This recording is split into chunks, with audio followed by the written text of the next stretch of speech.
ত্রয়োদশ জাতীয় সংসদ নির্বাচনে বিএনপি নিরঙ্কুশ জয়ের পর কারা স্থান পেতে যাচ্ছেন তারেক রহমানের নেতৃত্বে মন্ত্রিসভায় এ নিয়ে চলছে আলোচনা।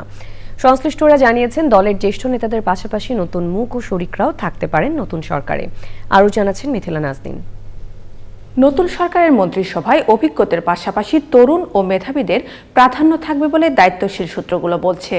থাকতে পারে সারা দেশের অঞ্চলকেন্দ্রিক এবং বিভিন্ন ধর্মাবলম্বীদের প্রতিনিধিত্ব।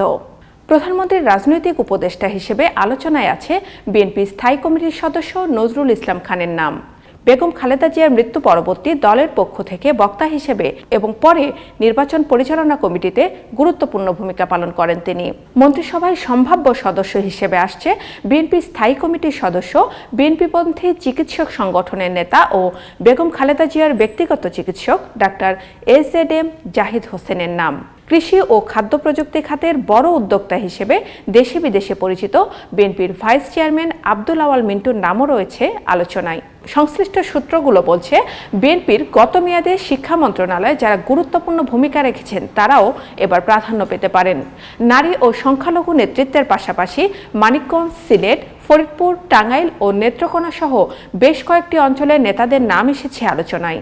বিগত যুগপৎ আন্দোলনে যারা মিত্র হিসেবে বিএনপির সাথে ছিলেন এবং জাতীয় নির্বাচনে নিজ নিজ প্রতীকে সংখ্যাগরিষ্ঠতা লাভ করেছেন তারাও স্থান পেতে পারেন বলেও জানা গেছে। এর বাইরে বিভিন্ন খাতে যারা নেতৃত্বস্থানীয় হিসেবে দেশে বিদেশে কাজ করেছেন তাদের প্রাধান্য থাকবে বলেও সংশ্লিষ্ট সূত্রগুলো জানিয়েছে।